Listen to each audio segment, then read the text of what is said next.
Good morning. This is Talking Animals on WMNF. I'm Duncan Strauss, and before we go any further, my enormous thanks to Glenn Hatchell, who hosted last week's show.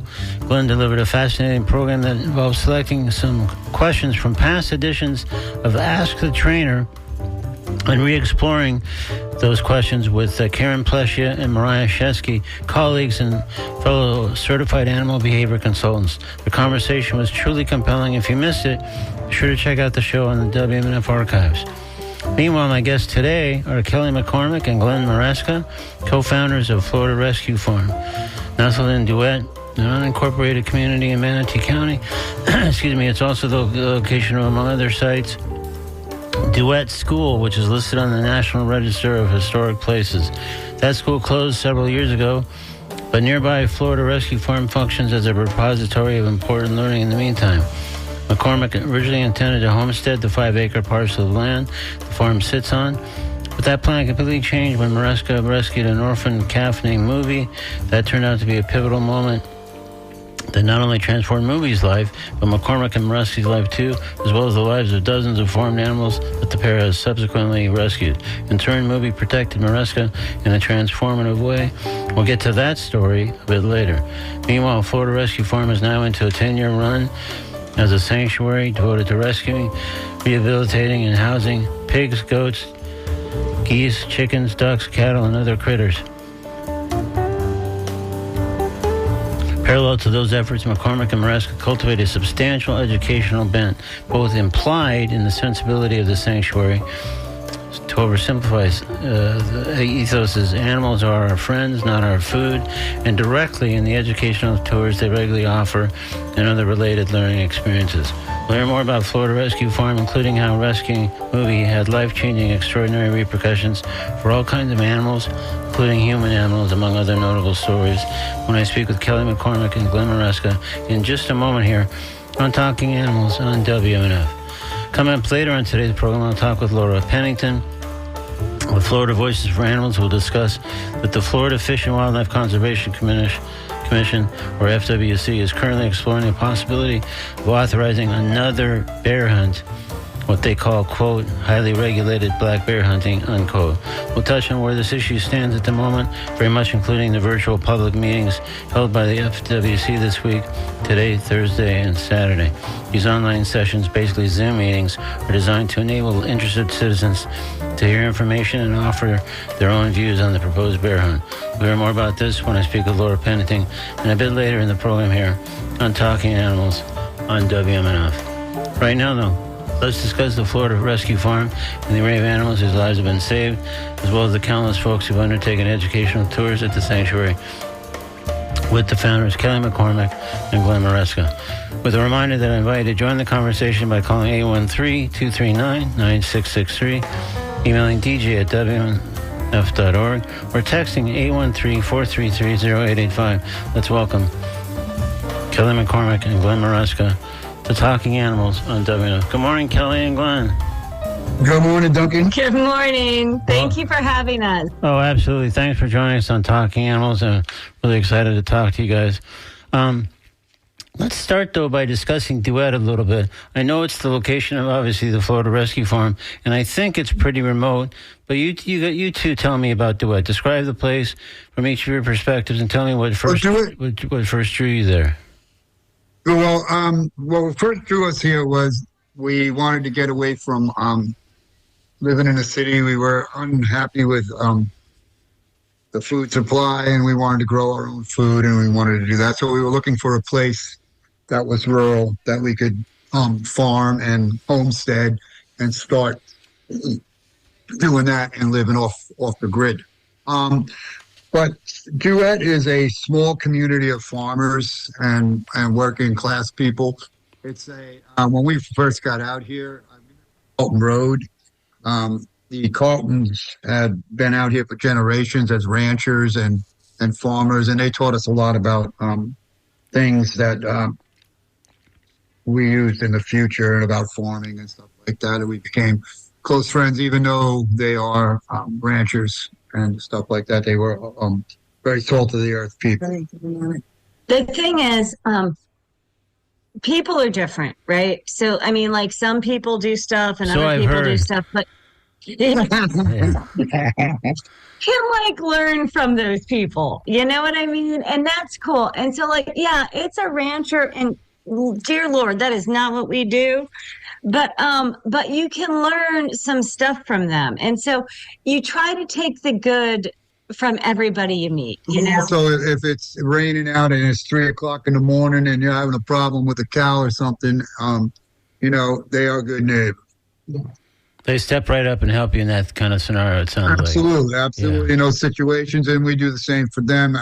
That's how we got Moobee, the cow you were talking about at the beginning. He was, Go ahead. he was, his mother broke her leg during birth and wandered off into the palmettos. And they were part of the meat herd that was across. Yeah, I used to help the ranch when I first came out here. I used to help the ranchers because I wanted to learn about the beef cow industry and how it operates, and I also wanted to learn how to take care of cows and stuff like that. So I'd like to get into things firsthand, And so he was.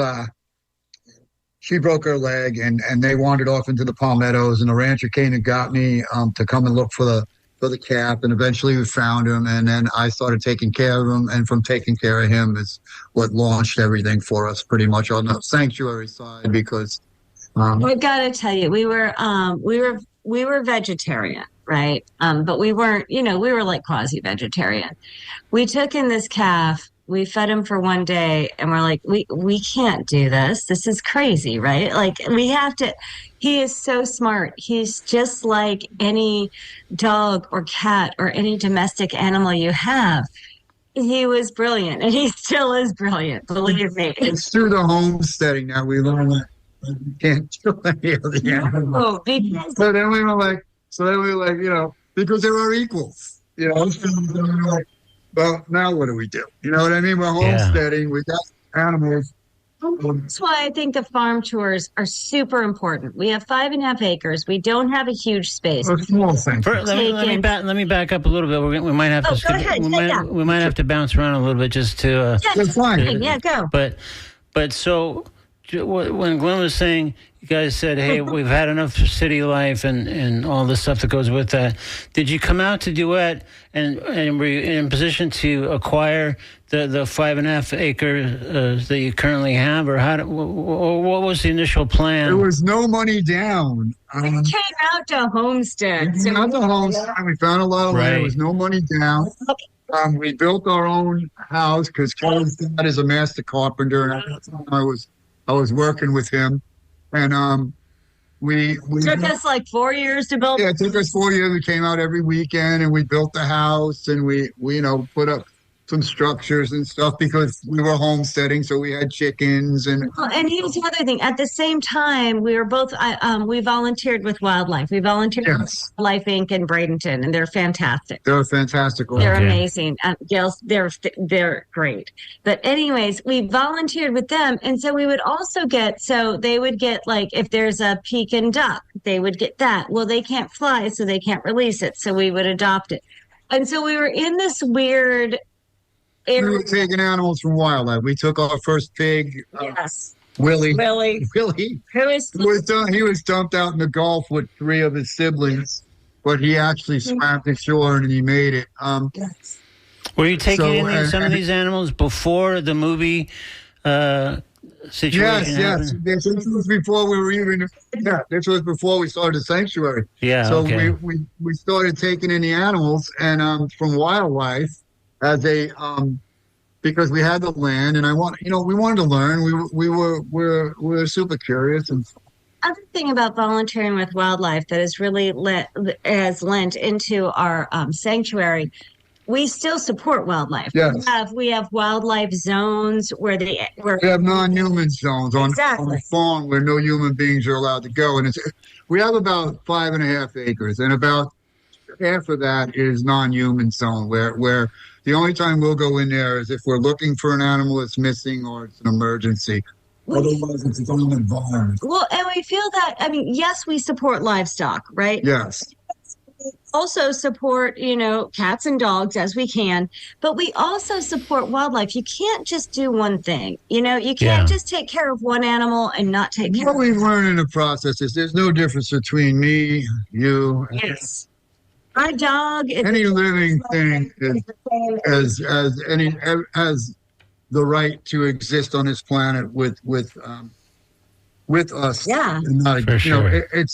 We're all here together. Things think like, they can control everything and they should control everything. And that's a really harmful direction to go. And it's silly. Because out here, what we do is we coexist. We don't have a section for cows, a section for pigs, a section for goats. They all coexist. They all go up in secure areas at night, which are and does everybody always get along, or is there sometimes any personality scuffles like there is in? Well, of course, there's scuffles between, especially with goats. Okay, well, and chickens. That's what I mean. So it can't always be that peaceful if you're letting everybody. No, it's not Disneyland. No. Yeah.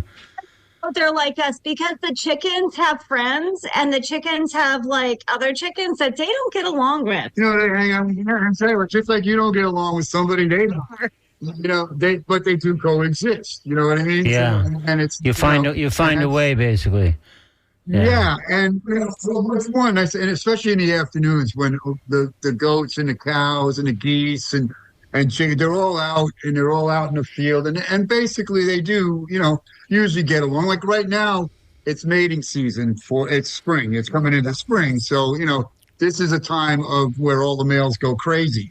So it's a difficult time, and there you have conflicts and stuff like that. But sure. The one thing we have here is livestock guardian dogs, which people dump their dogs out here, and we take them in and we turn them into livestock guardian dogs. We've got 6 now. And what does that mean exactly? What do they do? What are their chief duties? Well, here's what they do, man. They are a vital part of the farm. We couldn't do this without them because what they do is they protect the farm from predators, first of all. Okay. They also protect if like the male animals like fight each other. Yes. If 2 geese are going at it, they go and they separate them and they chase one off.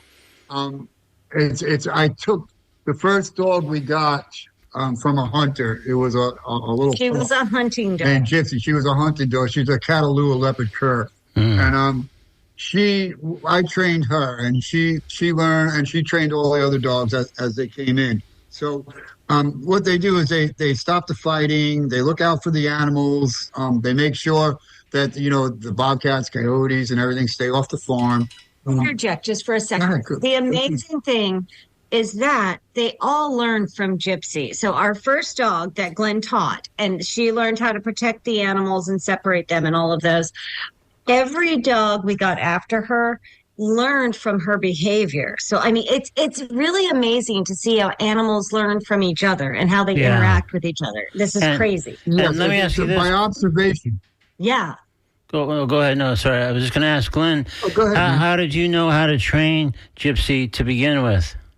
Well, that's interesting. That's a cool question. That's a good question because Gypsy was quite a handful to train. Undertaking, yeah, quite an undertaking.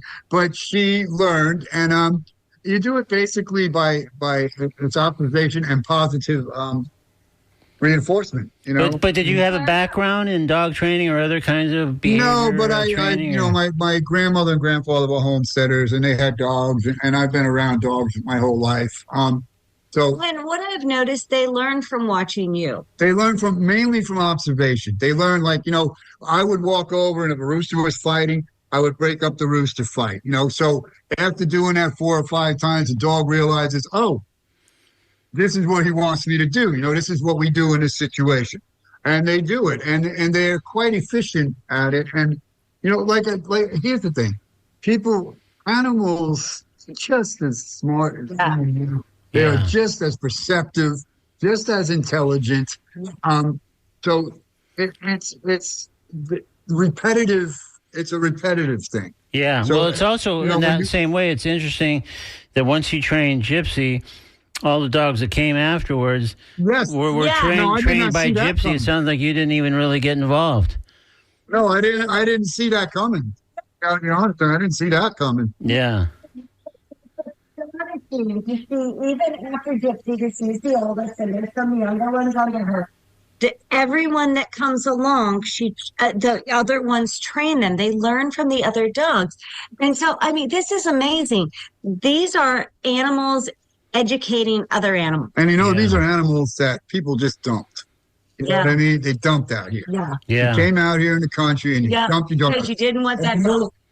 I just want to say this real quick.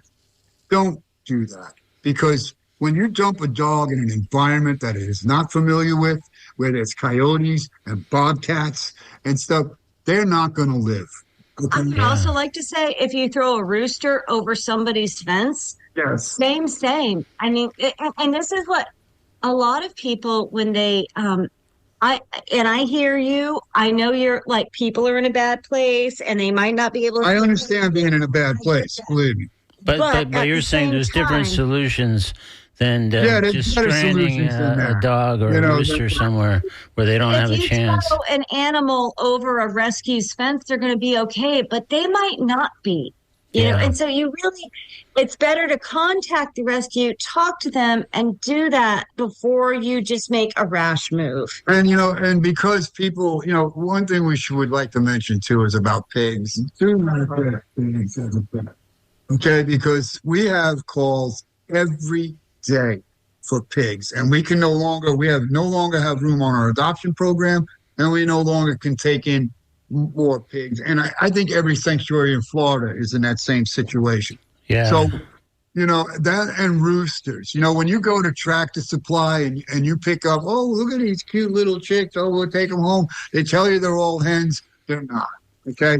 Well, and also that really shouldn't be an impulse buy, like a pack of gum. Like, hey, let me grab a rooster on the way out the door, and that's where problems start from the get-go.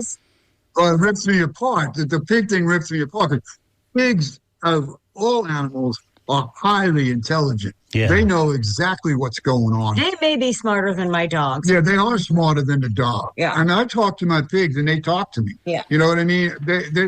Pigs are highly intelligent animals, so they know exactly what's going on.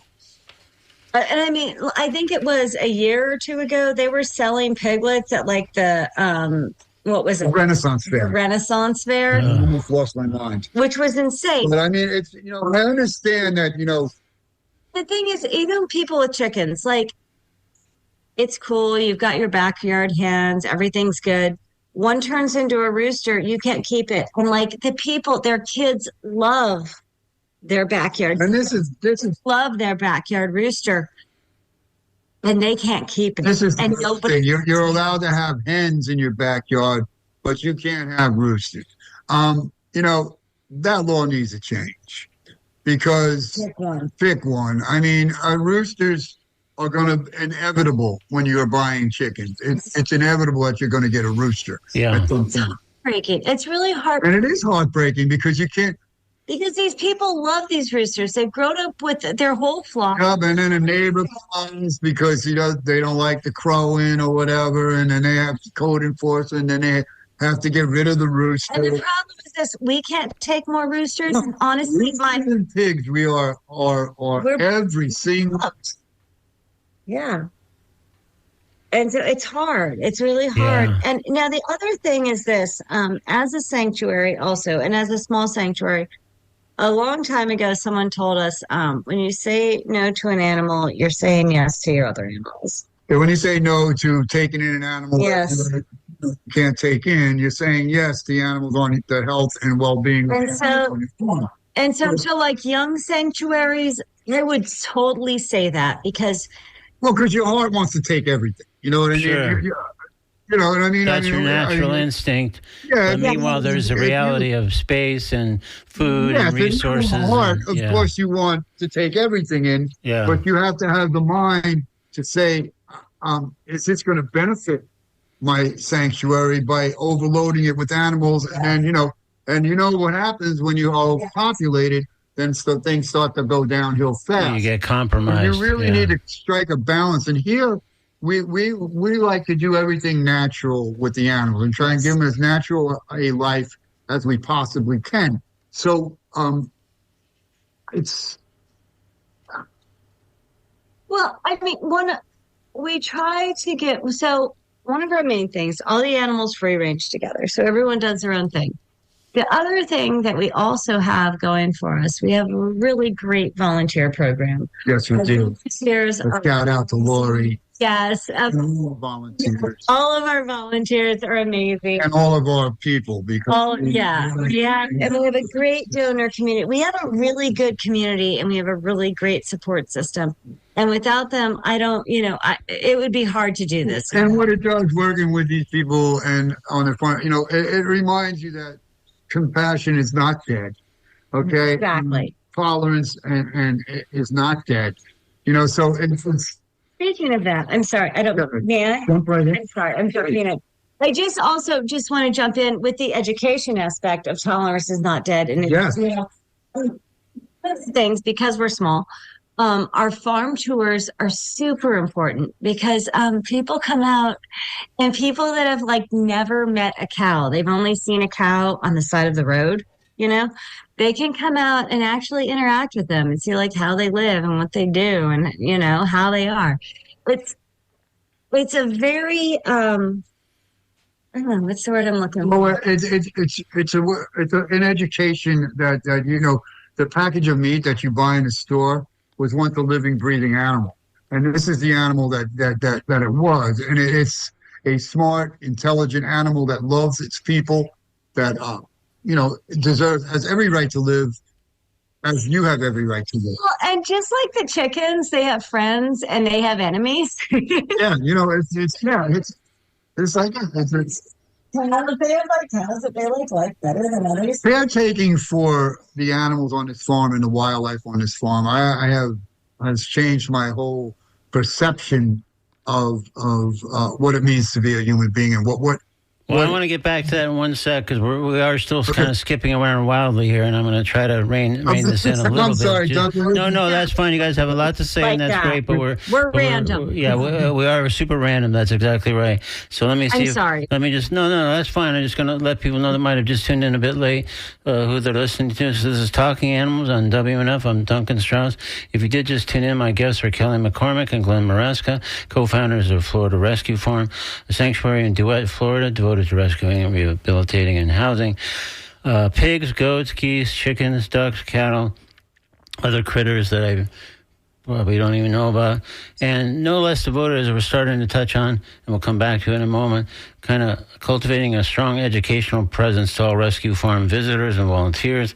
If you have a question for Kelly and Glenn or would like to offer a comment, please call 813-239-9663, email dj@wmnf.org, or text 813-433-0885. So to your point that you were just starting to make there, Glenn, back to Moobee for a sec. I think it's safe to say when you guys rescued Moobee felt like a real debt of gratitude. One of the reasons I wanted to spotlight Florida Rescue Farm is that it seems like it's brimming with stories involving sort of the best of human behavior toward animals and the behavior of the animals graced by the kindness and compassion of those humans. So the Moobee story obviously is kind of notable. So maybe you could kind of pick up where that left off from after you guys rescued Moobee and Moobee started to say, hey, these people are pretty cool. Yeah, well, when we got Moobee was 2 days old when we got him. And his mom had passed away, and we took him in. And he was part of the farm. And a little bit later, we wanted to get, at that time, we were still homesteading. So we didn't like the dairy industry for the reason that, they take the babies away from their mothers, and I don't support any industry that takes a baby away from its mother. Sure. So we were going to do our own dairy. So I went and I got another cow named Maybe, and then we got Norman dropped off. So we had four cows at that time, and I was out. One of my jobs, is out there as a caretaker, is picking up cow poop. We call it fertilizer, because it goes in our gardens and stuff and grows vegetables. But I'm out there picking up fertilizer, and Moobee comes over, and he's he's pushing me, and I'm like, come on, man, I'm trying to work, and he kept pushing me, and all the cows started coming over, and they all gathered around me, and I was like, what the hell's going on? So I look out, and there was 2 coyotes coming through the orchard, and the fact that he had seen those coyotes, those cows had seen those coyotes, and they encircled me to protect me. Like, that's what they do when the ranchers come to take the cows away from them. In the beef industry, the cows circle the calves, and you got to break through and get to the calves. But it's a protection thing. So they encircled me to protect me from the coyotes, and that was a day where that took a lot of thought. That was a lot of, I was taken back a little bit by that whole scene and what had happened. I actually called Kelly right after that. It's like, I'm never going to eat meat for the rest of my life, and I'm never going to stop promoting animal welfare for the rest of my life. Yeah, I was going to ask in what ways that protective gesture. Yeah, that spiritually and had just wrecked me that day. It wrecked me because you got to think about what they were all grazing, and they knew that I didn't see the coyotes, and they did see the coyotes, and they took the time to come over and encircle me and show me, look, there's danger present, Yeah.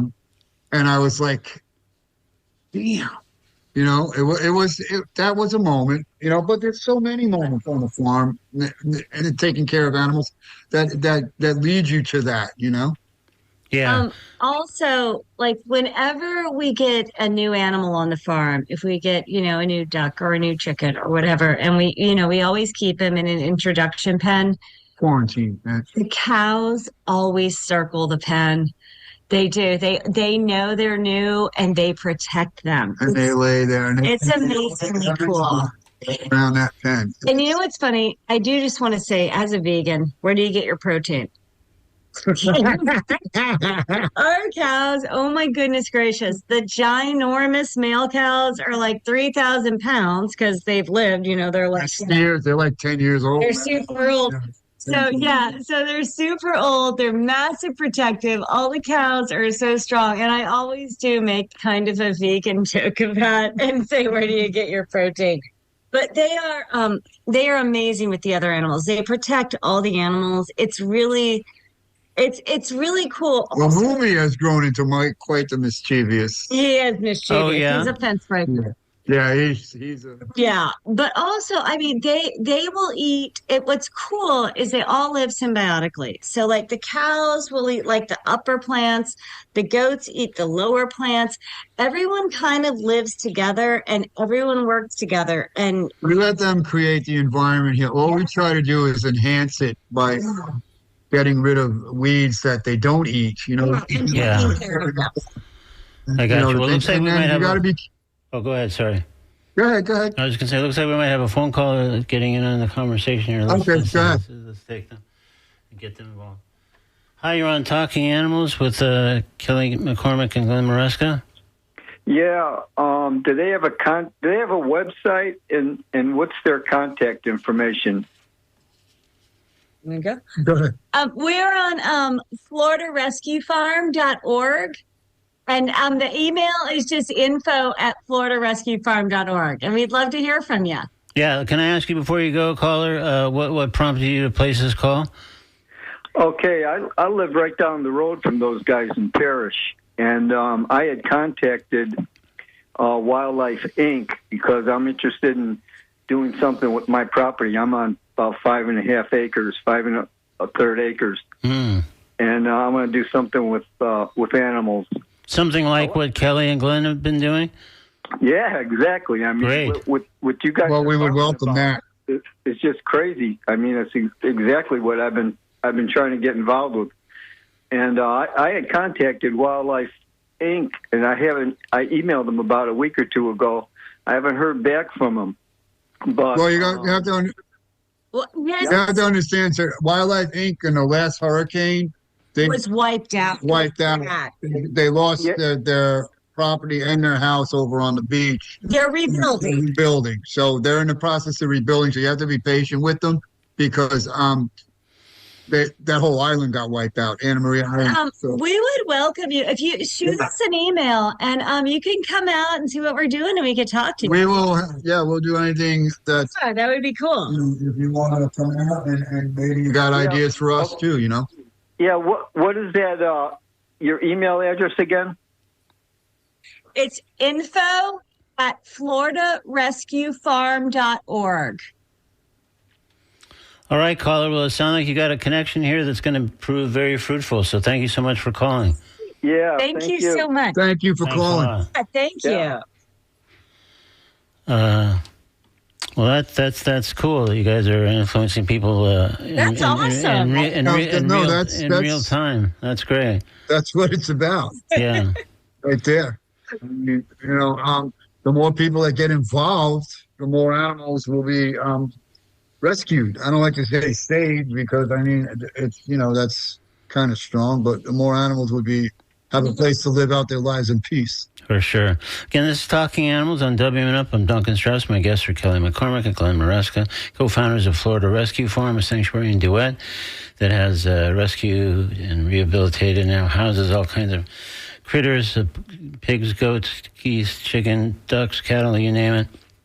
You're invited to join the conversation, as I recall, just did a moment ago, by calling 813-239-9663, emailing dj@wmnf.org, or texting 813-433-0885.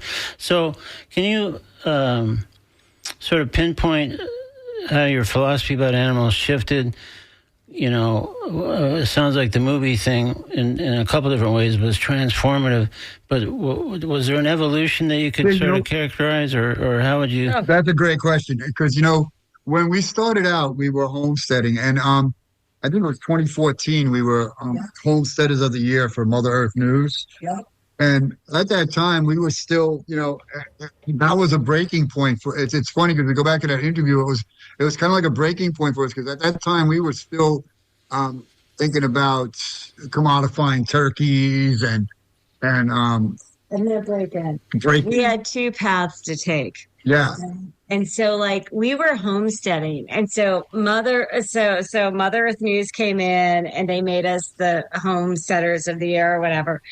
And we could have done that. We could have slaughtered animals and done that homesteader thing. But we didn't. Instead, because we couldn't. Here's the thing. When you go to do it, it's real, right? Yeah. So we were not going to do that. And so instead, we chose the other path, and we chose to go vegan and have a vegan homestead and save all the freaking animals. But it was a fork in the road. Yeah, it sounds like a real path that diverged. Yeah, well, because we were going to go either way. We're going to keep out a homestead. Yep. Or and then the Moobee thing happened, and Willie and something really ended up. I have to break in one more time. I'm so sorry. The other thing, though, now that I do like to advocate for is vegan homesteading, because when I started homesteading, sorry. Now I'm breaking in on you, and you're breaking in on Glenn, so everybody's breaking in on everybody. Cool. But just because it's come up so many times, and I'm going to guess there's a few people listening that aren't familiar. Can you just define briefly homesteading and what you mean by that? Just because I'm sure there's people listening that may not be familiar with that term. Okay, so homesteading is essentially living off the land. So it's growing your own food. It's making your own food. It's not only that, it's also living sustainably as possible, building your structures with sustainable wood. Doing your laundry by hand. Doing laundry by hand, Yeah. It's preserving food. Okay, right. Growing your own food and learning how to preserve it. I mean, you can grow food, but you're going to grow so much food that at one time we had a 100 by maybe 60-foot lot that we were growing food. We could feed the whole neighborhood for 6 months every year. Wow. But that's we'll digress now. So that's like what homesteading is, right? So you like grow all your own stuff, you build all your own stuff, you do all your own stuff, right? Now back to the point you were making. What's the saying? Oh, it's the old saying is use it up, wear it out, Make it do or do without. yes. And that's homesteading in a nutshell. Okay. However, when you get into homestead, like my thing, what we were thinking, we wanted to homestead. We wanted to eliminate aisles from the grocery store, right? Like, I don't want to go down every aisle. I'm like, sure, maybe I'll have to get this or that, but not all the things. But when you look into it, and when you come to it from a fresh perspective, everyone thinks you have to kill animals. Like, everyone's like, you got to raise your own meat and kill it and blah, blah, blah. And this is what I have found out as a vegan. Oh my God, don't raise your own meat and kill it. Are you kidding me? These animals are fantastic for homesteading. Not only are they cool as individuals, but I mean, the cow's poop is amazing in your gardens. The chickens eat all the bugs and all the stuff. The ducks eat the mosquito larvae out of your pond. I mean, all of these animals work with you, and nobody has to die. You know what? It's funny because it's just natural. And like, instead of having to use pesticides and herbicides and suicides, you just basically just let nature take care of it. Yes. You supply nature with the right stuff, it takes care of itself, Yeah. And I'm not saying, nature is the best thing. Nature is horrible. I mean, we've had 3 or 4 hurricanes in the last 5 years that ripped through here. Yes. And stuff like that, and floods. We get a flood every year, basically. And but it's go ahead. Oh no, I should. Well, and so that's it. Okay, so I'm going to get another caller involved here and ask a few more questions because I'm just afraid we're going to start to run out of time here. So let me bring. I can't believe it. I know, me neither. It's hard to imagine.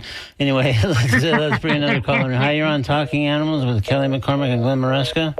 Oh, they couldn't wait. Maybe this is them calling back. Hi, you're on Talking Animals with Kelly McCormick and Glenn Maresca. Yes, my name is Mike, and I wanted to comment about vegan homesteading. Please do. I'm from Sarasota. Am I on the radio now? You sure are. Oh, well, that's great. So I was interested to hear your guest talk about vegan homesteading, and I have an offer for them if they want to do that. I have I build domes, and I actually have a dome. And what I've been wanting to do on a homestead is to erect a dome, which takes about 4 hours. And then all we need to do is put a skin around it, some sort of sustainable skin, and then I can take the dome away. So to your guests, I would offer them the use of this dome. If it's somewhere in the Southwest Florida area, I would come and erect the dome for them, and they can put a skin around it. And I'll offer that to other vegans who want to homestead as well, because I'm a vegan myself. So, I don't know, does that make any sense to you? What is the purpose of the dome? Well, the dome is a temporary structure. You build the dome, and then you put a skin around it. Now, I've thought, for instance, about using, for instance, ferro cement. That may not be sustainable for you, but there are other types of cement that are sustainable. So you just put a skin around it. Then I take the dome away, and we can do it in other parts of the property as well. We might be very interested in that. Just email us at info@floridarescuefarm.org and get us your contact info. Okay. Now you have to give me that email address again because I'm on the road. Info at what? At FloridaRescueFarm.org. At sqfarms.org? FloridaRescueFarm.org. It's Rescue Farm is the thing I think that you're dropping out probably. So it's info at FloridaRescueFarm.org. Right. But I'd also make that available to anybody else in the vegan community as a chance to have just a temporary structure they put a skin on, and it's relatively hurricane proof and relatively easy to do that they can do. So technology is simple to the homestead builder. They don't have to have a contractor. Well, that's very kind of you. Really nice offer, Mike. Thanks for calling in. Sure thing. Thanks for the show. Bye-bye. Thank you. Bye-bye. All right, so can you give me something of a brief guided tour of the sanctuary? I just want to meet a few of the animals there. Obviously, we know, or at least I feel like we know Moobee. You've made reference to others. Are there 3 or 4 animals who live there whose stories might stick out to you for how they got there or how they live now or any combination of things? Juliet. Juliet's good. Juliet. Okay, well, that sounded like that was an obvious solution. Tell me about Juliet. I love Juliet. So we have two pigs. We have Willie and Juliet. Willie came to us way before we were even but Juliet came to us after we were a sanctuary. And we really did not want to take on another pig. However, her human sent us her picture and said, she's in this cage. I can't let her out because the fence has gone down in our rental property. She had been living it's probably like a 2x3 cage for like 3 months. She was, her back legs were, when we brought her here, when we let her out, her back legs were atrophied. They were around. And she was plump as a raisin. It was horrible. But here's the thing. She had, and this was what. She couldn't even turn around in the cage she was in. But you know what? After she came out, and we got her out, and we got her on the farm, she had no animosity towards humans. She's the sweetest pig. She is the sweetest, most. All she does is talk. Ever. And her legs have recovered, and she's doing great. Her and Wilbur bunked together, and they're all good. But I mean, she just really. She was in such a bad place, and she held no ill will, and she has come so far. And maybe. Daisy. Oh, you got to tell Daisy's okay, story. just briefly, because we're unfortunately we're at the end okay, of our real time. quick. But let's stick with Juliet, just because it sounds like she's a clear choice, and sounds like she's. Oh man, she's a dog. She's a cool little. Fabulous. She's what they call a min pig. They say it's a min pig. Yeah, but I mean, she's like, yeah. There's no such thing as a really min pig unless they're a baby. Yeah. So yeah, and she's a lot of fun. She is like I said, she's just chatty. She's a great pig. That's great. Yes. All right. Well, Kelly and Glenn, I'm afraid we have reached the end of our time, but it was great. That's fine. Great That's speaking with wonderful. This has been Kelly and Glenn from Florida Rescue Farm. Again, the website is floridarescuefarm.org. And for any emails, you might want to direct there. Again, it's info@floridarescuefarm.org. And thanks for joining us on Talking Animals. Thanks for all your great work. We want to just say thank you for having. Thank you so much. We so appreciate this. No, we really do. And you guys are doing great work. Continue your good work, man. We love what you do. Thank you so much. Take care. Good luck with everything you do. You're good to work. In a moment, I'll speak with Laura Pennington, a board member of Florida Voices for Animals, who will fill us in on the status of the FWC's proposed bear hunt. She'll also explain how you can weigh in on the bear hunt via Zoom meetings the FCC is offering today, Thursday, and Saturday. More on that in a moment. Right now, we're going to step into the Comedy Corner with Drew Hastings and a piece not unrelated to Florida Rescue Farm in a sense, called Farming 101, today's Comedy Corner on Talking Animals on WMNF. Well, it's probably obvious to most of you that I'm a farmer. That's essentially what I do. I farm.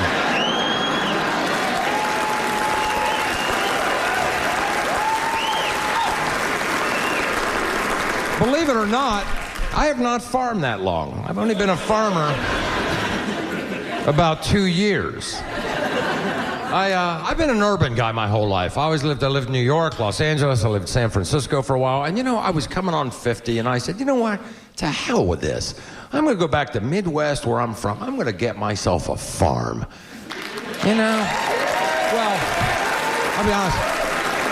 I don't even know how I got a farm. My credit score is 6. I had to use my Speedway points on my financial statement.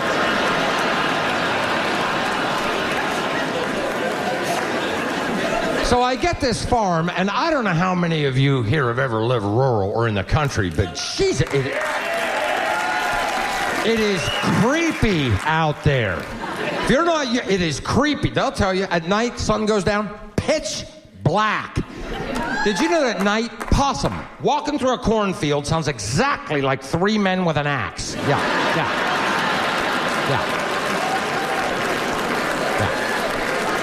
And what kind of owl makes this sound? You're gonna die. I kid you not. I am not making this up. My place is so far out there, Domino's Pizza will not deliver to me. I've never even heard of anything like. I call Domino's now. Oh, we don't come that far. You're gonna have to drive up Newmarket Community Center, pull in the parking lot, flash your lights. We'll meet you like it's a drug deal. Do you have the pizza? Yes. Do you have the money? Of course I got the money. Did anyone follow you here? They all drive tractors, for Christ's sakes.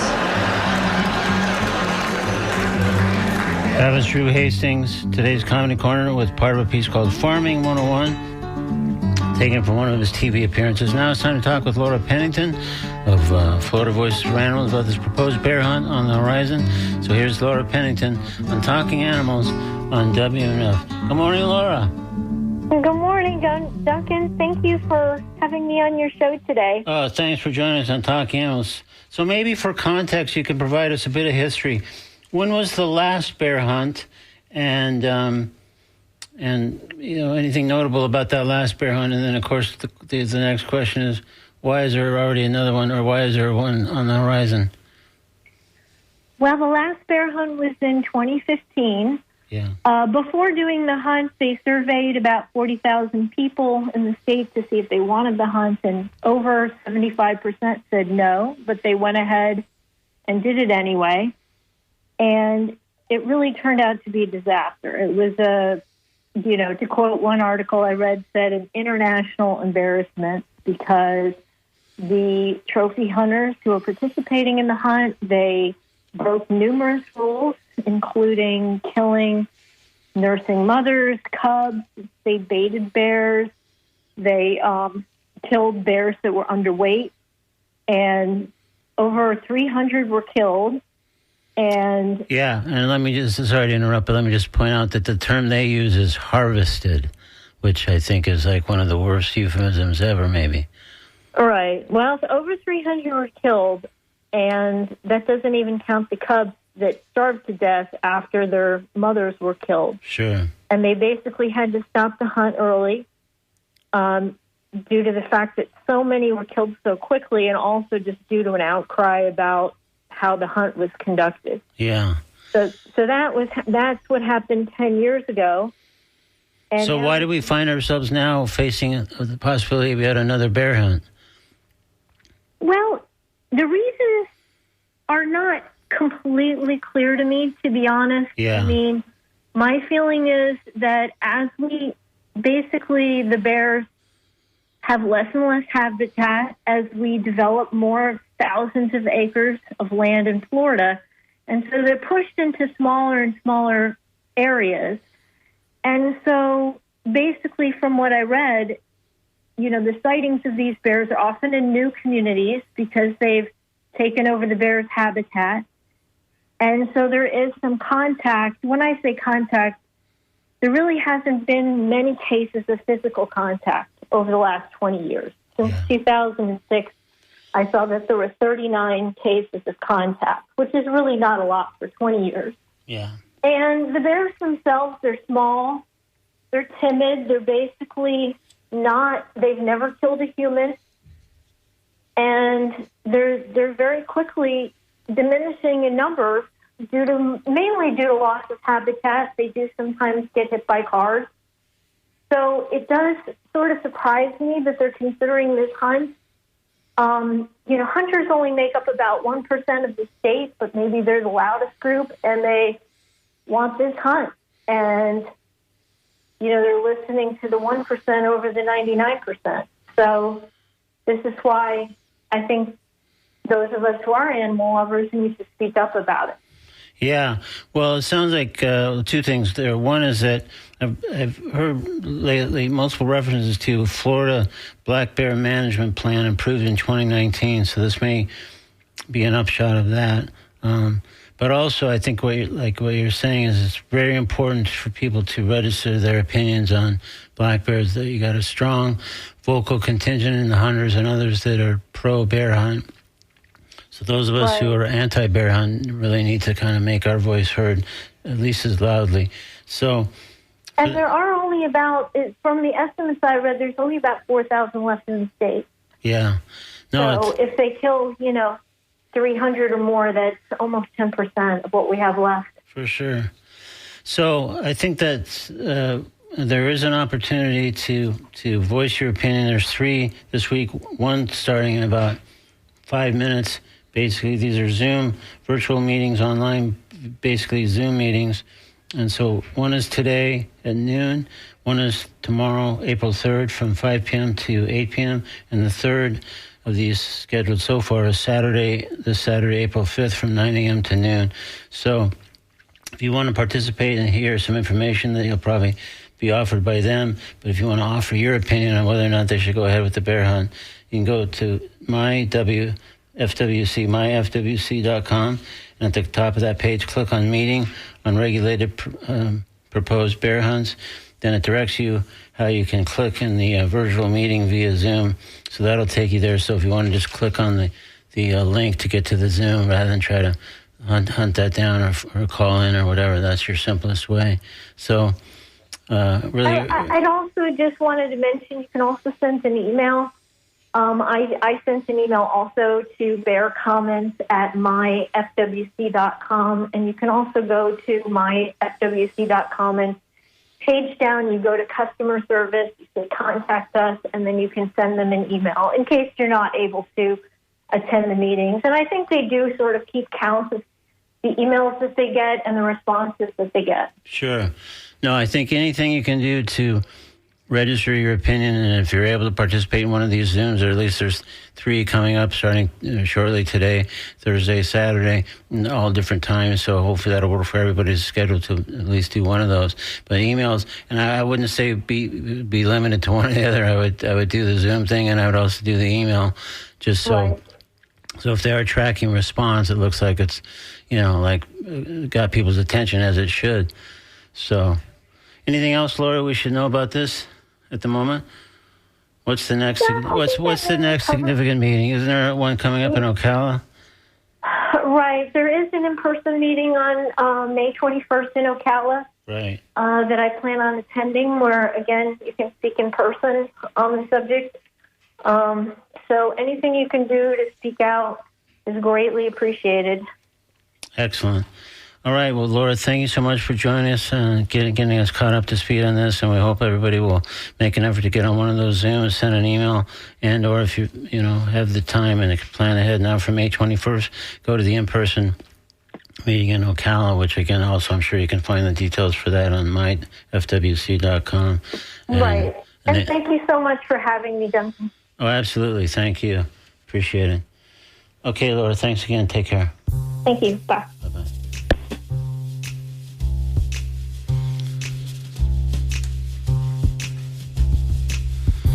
Coming up on WNF, it's The Conversation, the great show hosted by Mario Nunez and Joe King Carter. After that, it's The Scoop, WNF's brief news recap. Then we shift back to music programming with Jim Bannon holding forth from 1 to 3, followed by Nancy C. hosting the Wednesday Traffic Jam from 3 to 6 p.m., at which point our terrific Wednesday night block of Latin music kicks in. Meanwhile, on this show at the moment of the prize for Name That Animal Tune, I'll be offering something fabulous from the Talking Animals Wall. To the first person who calls 813-239-9663 and correctly identifies this animal song, which, hint, hint, hint, is related to our tribute to Elton John happening this Saturday, April 5th at Skipper's Smokehouse. Get your tickets and more information at WMNF.org. It's Name That Animal Tune from Talking Animals on WMNF.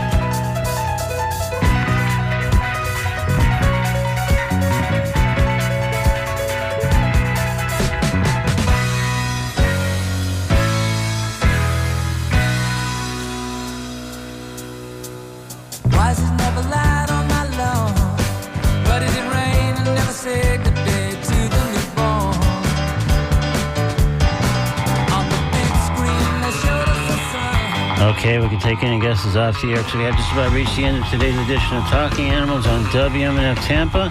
Stay tuned for NPR News headlines, The Conversation, The Scoop, and then more music kicking back in with Jim Bannon promptly at 1 o'clock here. This is Talking Animals on WMNF Tampa. We'll be back next Wednesday with another edition of the show. And thanks to our guests today, McCormick, Glenn Maresca, and Laura Pennington on Talking Animals. All right, we'll catch up with you next Wednesday. Stay tuned for all the great programming coming up here on WMF Tampa. Thanks so much.